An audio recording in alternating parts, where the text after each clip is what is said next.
이번 강의에서는 장기 투자에 꼭 필요한 개념을 같이 알아보도록 하겠습니다.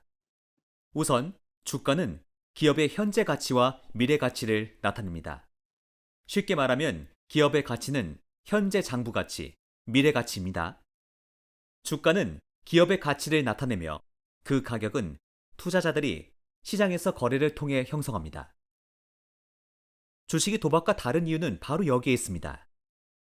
주가는 실질적으로 존재하는 기업의 가치를 바탕에 두고 있다는 점입니다. 단기적으로는 주가가 수급에 의해서 오르고 내리고 하지만 중장기적으로는 반드시 기업의 가치를 대변하기 때문입니다. 특히 현금을 정기적으로 창출해내면서 좋은 전망을 가지고 있는 기업의 가치는 주가처럼 매일 요동치지 않습니다. 그러므로 적정 주가를 결정하는 두 가지 요소는 기업의 미래 실적과 투자자들의 주관적인 견해와 기대치가 반영된 밸류에이션 멀티플입니다. 간단하게 말하면 미래 실적 곱하기 멀티플입니다. 여기서 기업의 밸류에이션 멀티플은 집단 지성의 사물입니다. 다수의 사람들이 맞다고 생각해서 거래되는 가격이 곧 주가가 되기 때문입니다.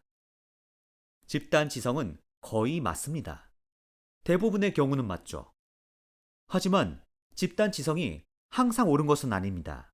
바로 거기에서 고수익의 기회가 발생합니다.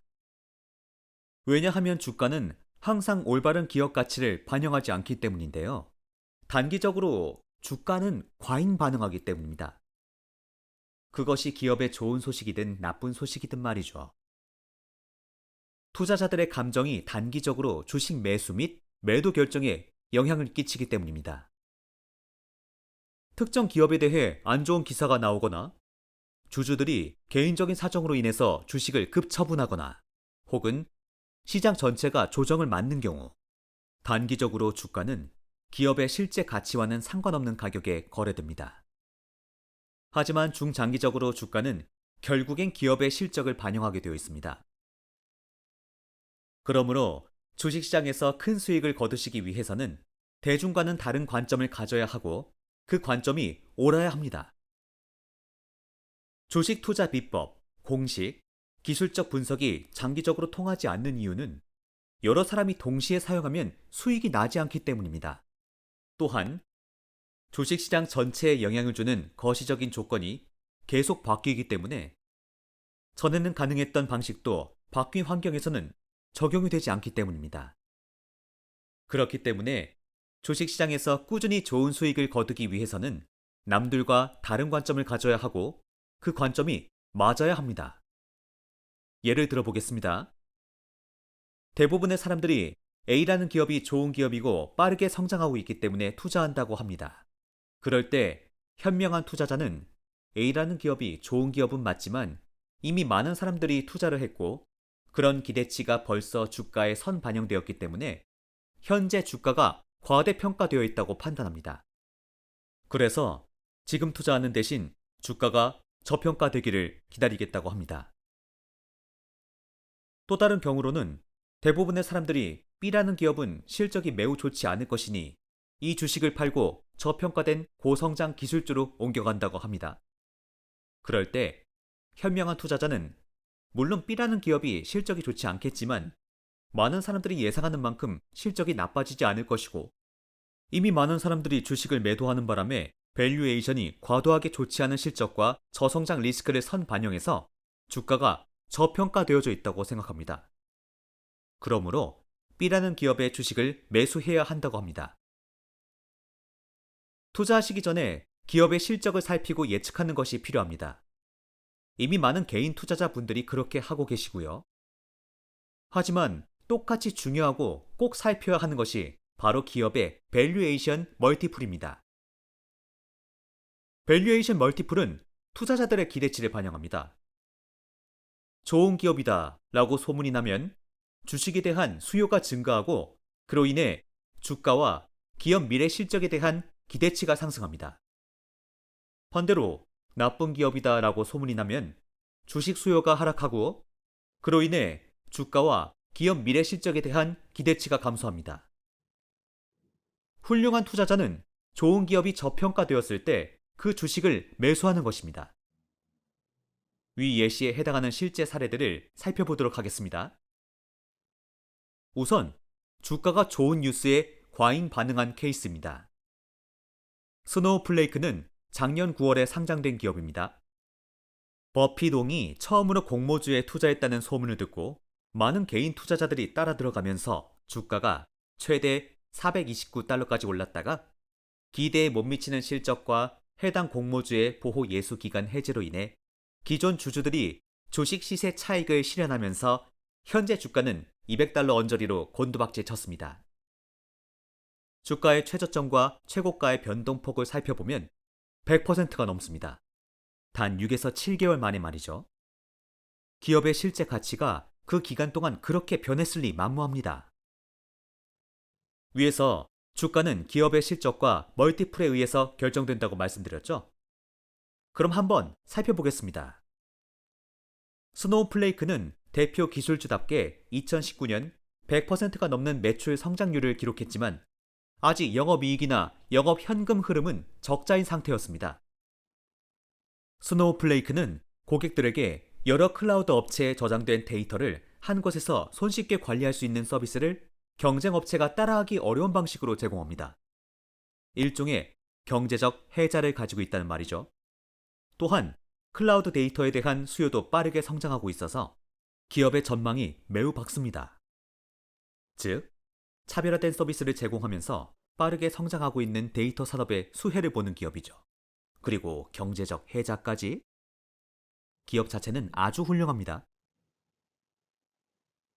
반면 밸류에이션 멀티플을 보면 상장 당시 2019년 매출 대비 100배가 넘습니다. 빠른 성장률을 감안하더라도 절대로 저평가되었다고는 할 수 없는 멀티플이죠. 아무리 공모주라고 해도 이 정도 멀티플에 거래되는 기업은 결코 흔하지 않습니다. 또한 버피동의 버크셔는 주당 120달러의 스노우플레이크를 매수했다고 했는데 공모 당일에만 주가가 100% 이상 올라서 200달러 넘는 가격에 장을 마감했습니다. 즉, 상장 당일 종가는 이미 벌써 스노우플레이크의 성장성 및 밝은 전망을 선반영했고 거래 첫날 100% 수익이 난 주가를 본 투자자들이 따라서 유입되면서 주가가 400달러 언저리까지 올랐다가 기대치에 못 미치는 실적 발표 및 보호 예수 기간 해제로 인한 기존 주주들의 시세 차익 실현으로 인해서 다시 200달러 정도로 내려온 상태입니다. 제가 생각할 때 현재도 주가는 이 기업의 미래 성장률을 선반영하고 있기 때문에 스노우플레이크가 시장의 기대치에 못 미치는 실적이나 전망을 발표한다면 주가가 더욱더 떨어질 수 있습니다. 결론적으로 스노우플레이크의 주가는 버피동이 투자한 최초의 공모주라는 소식에 과잉 반응해서 단기적으로 급등했다가 다시 떨어진 경우입니다. 120달러에 들어간 버크셔는 단기간에 큰 투자 수익을 얻었지만 200달러 넘는 가격의 주식을 매수한 투자자분들은 손해를 보고 말았습니다. 그렇기 때문에 기업의 실적과 밸류에이션 멀티플 두 가지 모두 투자하시기 전에 반드시 고려하셔야 합니다. 이번에는 주가가 좋지 않은 뉴스에 과잉 반응한 케이스를 살펴보겠습니다. 바로 웰스파고입니다. 웰스파고 주가는 2020년 10월 최저점을 찍었습니다. 여러 가지 문제가 있었지만 그 정점에는 버피동이 팔았다는 기사와 더불어 돈나무 누나로 유명한 아크 인베스트먼트의 캐시우드 누님이 은행주가 좋지 않은 투자 아이디어라는 리포트를 발행했기 때문이었습니다. 그 당시 은행주들은 낮은 기준 금리와 늘어나는 핀테크 경쟁 업체들로 인해서 향후 성장 전망이 매우 좋지 않았습니다. 또한 돈나무 누나는 스퀘어와 페이팔이 기존 은행들의 리테일 뱅크 업무를 대신할 것이라고 전망했습니다. 그로 인해 작년 대부분 투자자들의 기술주 쏠림 현상이 나타났고 그 결과 비기술주들의 밸류에이션이 저평가되는 현상이 발생했습니다. 반대로 대부분의 기술주들은 빠른 성장률을 감안하더라도 멀티플이 매우 고평가되는 현상이 발생했죠. 하지만 결과는 작년 10월 20달러 초반에 거래되던 웰스파고 주가가 현재는 40달러를 넘어서 반년 만에 100% 올랐습니다. 웰스파고의 실적이 좋지 않을 것이다 라는 시장의 평가는 맞았습니다. 웰스파고의 2020년 실적은 2008년 금융위기 때만큼 좋지 않았습니다. 코로나 여파가 가장 큰 이유였죠. 하지만 코로나 직전인 2020년 초 당시 1.3배 하던 멀티플이 9월에는 0.6배에 거래되고 있었습니다. 웰스파고의 나쁜 실적이 일시적인 현상이 아닌 구조적인 현상의 경우에만 정당화될 수 있을 정도로 낮은 밸류에이션 멀티플이었습니다. 작년 10월 웰스파고의 주식은 코로나로 인한 좋지 않은 실적 전망과 핀테크 업체와의 경쟁 심화 리스크가 주가에 과도하게 선반영되었는데 2021년 이후 금리 인상으로 인한 이자 수익 증진 기대와 컨센서스 기대치를 상회하는 실적 발표로 인해서 주가는 반년 만에 100%나 올랐습니다. 저희가 작년 구독자분들께 웰스파고를 주식 매수를 추천드릴 당시 네이버 경제 인플루언서인 참된 부자님을 통해 일반인 분들께도 저희의 추천 의견을 알려드리는데요. 같은 기간 돈나무 누님의 말대로 스퀘어에 투자하셨다면 30% 정도의 수익을 올릴 수 있었지만 시장과 다른 견해로 웰스파고에 투자하셨다면 100%의 수익을 얻으실 수 있었습니다. 결론적으로 주식시장에서 시장이 과잉 반응을 보일 때 기업의 실적 및 밸류에이션을 바탕으로 역발상 투자를 하실 경우 아주 큰 수익을 거두실 수 있습니다. 이렇듯이 기업의 가치와 주가는 다를 수 있습니다. 주가가 기업의 가치보다 낮게 거래될 때만 주식을 매수하신다면 좋은 투자 성적을 거두실 수 있습니다. 주가가 기업의 가치보다 낮게 거래되는 경우 보통 단기적으로 기업이 실적 압박을 받거나 어떤 문제에 직면했을 경우입니다. 단기간의 불확실성이 주가가 기업의 가치보다 훨씬 더 낮게 거래되는 대표적인 이유입니다. 코로나가 미국에서 시작된 2020년 3월, 미국의 최대 쇼핑몰 기업인 사이먼스 프로퍼티 주가가 2월 대비 65% 빠졌습니다. 코로나 록다운으로 인한 실적 악화 예상과 온라인 쇼핑의 증가로 쇼핑센터가 구조적으로 사양 산업이 될 것이라는 전망 때문이었습니다. 현재 사이먼 프로퍼티의 주가는 작년 2월 수준으로 원상 복귀했습니다.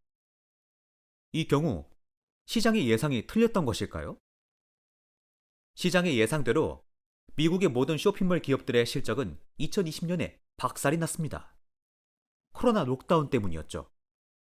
또한 코로나 전부터 온라인 쇼핑은 이미 증가하는 추세였고 코로나는 그저 그런 추세를 더욱 앞당긴 것뿐이었습니다. 근데 주가는 왜 다시 원상 복귀했을까요? 주가는 기업의 미래 이익을 선반영하기 때문입니다. 2020년 실적 악화에도 불구하고 자금 유동성에 문제가 없는 이상 기업의 향후 실적에는 별로 영향이 많지 않을 것이라고 보기 때문이었습니다. 또한 온라인 쇼핑 증가로 인해 여러 쇼핑센터들이 문을 닫겠지만 대도시에 위치한 A등급의 쇼핑센터들은 건재할 것으로 보는 것도 주가가 원상 복귀된 원인 중 하나였습니다. 장기 투자에 있어서 가장 큰 리스크는 원금 손실입니다. 그렇기 때문에 모든 투자에서 안전 마진 확보는 필수입니다. 주식 투자란 결국 기업의 미래를 예측하는 일이고 미래는 항상 불확실하기 때문에 그런 불확실성 리스크를 줄이는 최선의 선택은 기업의 적정 가격보다 저평가된 상태에서만 투자하는 것입니다. 고평가된 기업을 매수했을 때 주가가 더욱더 고평가돼서 수익을 얻으실 수도 있지만 이런 방식의 투자를 계속 하시다 보면 결국은 원금 손실을 피할 수 없게 됩니다. 장기 투자에서 성공하시기 위해서는 아무리 좋은 기업이라도 저평가가 되기를 기다리셨다가 매수하실 수 있는 인내심이 반드시 필요합니다. 위에서 말씀드린 마이너스 50 플러스 100의 룰을 기억하시면서 항상 투자하시기 전에 예상 수익률보다는 원금 손실 리스크와 투자 시 무엇이 잘못될 수 있는지를 먼저 생각하시기 바랍니다. 다음으로 중요한 점은 무엇을 모르는지 인지하기입니다. 유명한 투자자인 존 케네스 갈브레스는 이렇게 말했습니다. 주식시장에는 두 종류의 투자자가 있습니다. 미래 예측을 할 수 없다는 투자자와 미래 예측을 할 수 없다는 것을 모르는 투자자입니다. 특히 대부분의 투자자들은 본인들이 미래를 예측할 수 있다고 확신하고 또 그렇게 해야만 성공적인 주식 투자가 가능하다고 말합니다. 미래 거시경제 및 금리의 방향을 예측하고 그것을 바탕으로 투자해야 된다고 말합니다. 하지만 실제로 투자를 해보시면 알 수 없는 정보들을 예측 가능하다고 확신하며 투자하는 것이 매우 위험하다는 것을 알 수 있습니다. 미국의 2008년 모기지 상태 당시 마크 트웨이는 이런 말을 했습니다. 당신이 모르는 것이 당신을 곤란하게 하는 것은 아닙니다. 당신이 확실하다고 믿는 것이 그렇지 않을 때 곤란해지는 것입니다. 미국의 부동산 불패시나 믿음이 2002년부터 2008년까지 저금리 기조로 엄청난 부동산 가격 붐을 일으켰고 이를 바탕으로 월가에서는 엄청난 양의 부실 대출을 양산하는 결과를 낳았습니다. 부동산 가격이 계속해서 오르기 때문에 괜찮다고 생각한 것이지요. 하지만 금리 상승으로 인해 대출을 갚지 못하게 된 엄청난 양의 담보주택들이 시장으로 쏟아져 나오면서 결국 미국의 부동산 시장과 주식시장 모두 엄청난 폭락을 맞이했습니다. 이때 당시 연준이 회장도 다가오는 부동산 시장의 위기를 미리 알지 못했습니다. 거시경제 및 금리는 주식 투자에 있어서 기업의 펀더멘털과 밸류에이션만큼 중요한 정보입니다. 하지만 아무도 예측할 수 없는 정보이기 때문에 버핏농도 투자를 할 때에는 중요하면서도 우리가 알 수 있는 정보에만 집중하라고 조언해 주었습니다. 금리의 방향이나 시장의 등락을 알려준다고 하는 유튜브 채널들이 너무나도 많습니다. 또한 비슷한 예언을 하는 전문가들도 너무나 많습니다. 하지만 한 가지 사실만 기억하시면 됩니다. 여태까지 누구도 거시경제 관련 예측을 2번 이상 연속적으로 맞춘 적은 없습니다. 그러므로 한정된 시간 동안 현명한 투자를 하기 위해서는 부디 여러분들이 이해할 수 있고 예측 가능한 곳에만 힘을 쏟으시고 투자하시기 바랍니다. 마지막으로 같이 정리를 해보면요. 이번 강의에서는 적정 주가를 결정하는 것은 미래 실적과 멀티플이다 라는 것을 배웠고요. 또한 주식시장에서 큰 수익을 거두시기 위해서는 남들과는 다른 관점을 가져야 하고 그 관점이 맞아야 한다는 것도 배웠습니다. 그리고 항상 투자하시기 전에 원금 손실 리스크를 먼저 생각하셔야 되고 우리가 알 수 없는 거시경제 지표에 휩쓸리면 안 된다는 것도 배웠습니다. 다음 강의에서는 투자자 입장에서 좋은 기업과 나쁜 기업을 구별하는 방법에 대해 배워보도록 하겠습니다. 감사합니다.